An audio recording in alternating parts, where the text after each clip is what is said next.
meet people who say, oh, I'm not a gamer, I'd never play a game, and then they'll pull out real racing and sit there and play real racing in front of you. So people don't think of themselves as gamers, but everybody is now, which is really fantastic. We've kind of become the popular medium so much that nobody even knows they're doing it.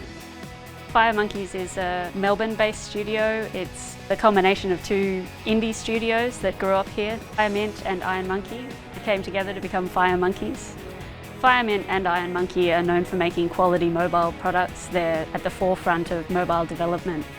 They've helped EA to shape their mobile brand.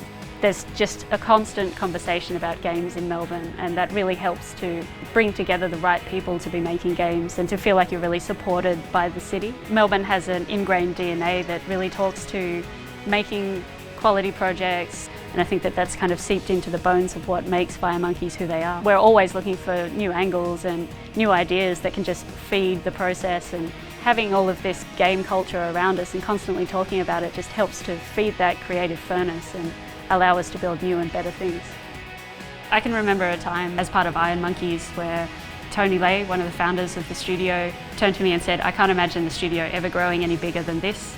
And that was when there were 20 of us. There's 170 of us now. So yeah, to say that we've grown a lot is an understatement. We've kind of surpassed anything that anyone expected that this studio could do. I think what makes me really proud about Firemonkeys is that we managed to retain our identity, that we're really about making games. We're really about doing the biggest, best console experience that we possibly can on a mobile platform, and there's not really anyone else operating in that space, so that's something that really belongs to us.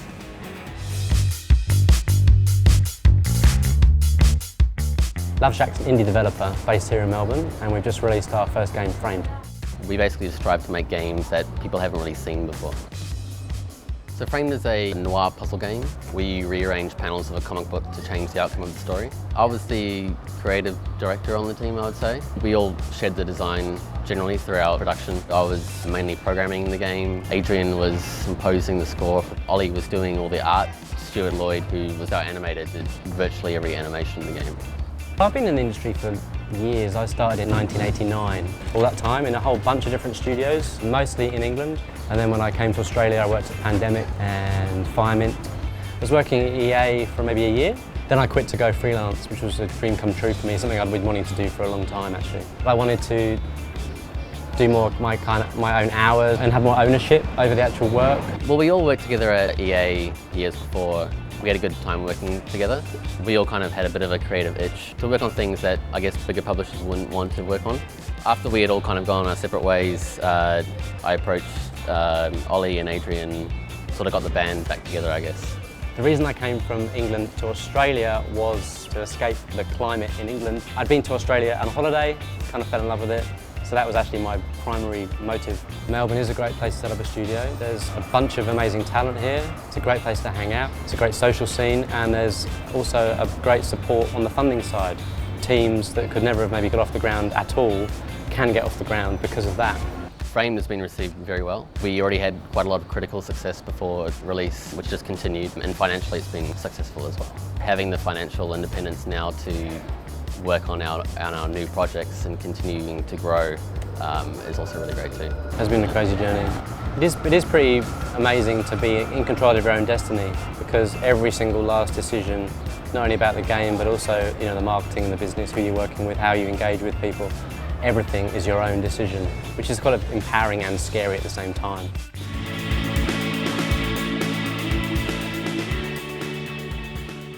The arcade was one of those initiatives where we saw a lot of activity within the indie community of people working at home or trying to find some stability in a place to work as the indie community grew. We created it as a home for indie developers, a place where they can get together, like-minded people can get together and just explore different ideas amongst themselves.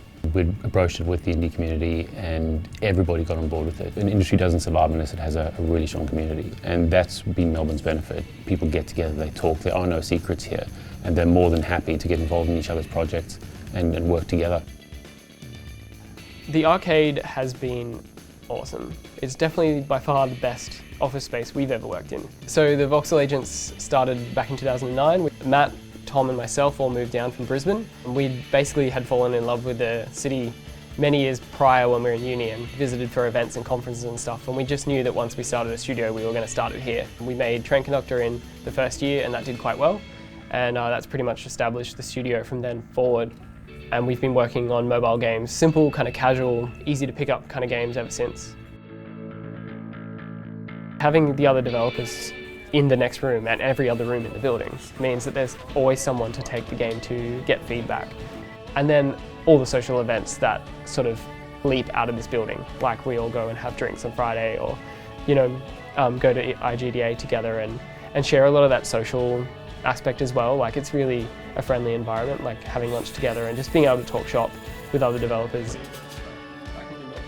I'd definitely call the arcade a success. I think we've shipped about 30 games in the little over a year that we've been open, and every studio within the arcade is working with another studio in some form or another. So the collaboration side of it has absolutely worked. Games and play have the power to change and motivate, to inspire, to direct, to shape activity, to shape behavior. I'm an associate professor at RMIT University. I direct the Games and Experimental Entertainment Laboratory. GEELab is a lab that I've started in 2011. We're observing a ludification of culture, where games and play and interactive entertainment have an increasing role in everyday life. It's just testing the waters, That's what we need to do as researchers. Try to see what's beyond. I believe that anyone can start something new, something different. And it's something that I've been trying to encourage for a long time now. If they feel as though something doesn't exist and they want it to exist, they should just go ahead and create it. There's nothing stopping anyone from doing anything, really. I feel as though video games are the medium of our century. I just think it's a really exciting time to be doing things with video games. We've got this great headquarters here. We've got a satellite, so to speak, in Germany, and they're both working together. Everything is being routed through Melbourne. There is a strong love of design in Melbourne too. It's a design city, and you can see this not just by games, but by other disciplines. Fashion, industrial design, the way people dress, the way people behave, the love of music. So all this rolled into one, always trying to give it a little bit of an edge, which is very typical of Australian culture, I think. We know the world is changing. What's the impact that games and play can have, and what is it that games and play can't do? We're trying to really look at ways how we empower people, the user, the player, and how we're changing and help them to improve their lives, for example. That's why we're interested in games and play.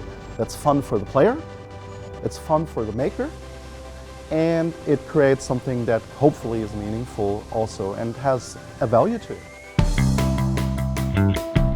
With the constant schedule of events that are happening throughout Melbourne, throughout the year, there's always a point where we can take our game to an event and show it to people, get feedback, and really have like a nice milestone to take the game to and like try and get it to a certain point that it's ready for that event. But also just having so many events throughout Melbourne and throughout the year means that we also are constantly being fed new ideas and sort of having ourselves challenged a little bit when we go to these events and hearing new ideas and different ways of thinking about things. I think that absolutely feeds into the way we make games and the things that we learn along the way. So the culture around games in this town, I think, is quite, I guess accepting is a good word. Like, we have PAX here, which is one of the largest trade shows for games. Free Play, which is largely a festival centered around independent game development. You also have IGDA, which is generally a monthly meetup.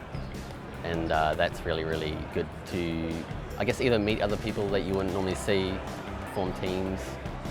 It's very easy to meet people here who also are in games. There's frequent hangouts, there's parties being organized, barbecues. So there is not just a scene, there is a community. And not just one community, there's sub-communities. There's people who do public space games. There's people who are totally into indie games. There's professional game studios around. And I think this is vital for someone who comes into a new city to see that there's different ways, but all of them are embracing this view of games and play being something really cool and really good to have and to take on new paths and try out new things. That's what Melbourne is really good at. There's just such an amazing developer scene here. We all help each other out and share resources and play each other's games and give feedback. No one feels like we're at competition with each other. Like, it's really everyone's friends, and we're all trying to make the best possible games that we can and supportive of each other doing that.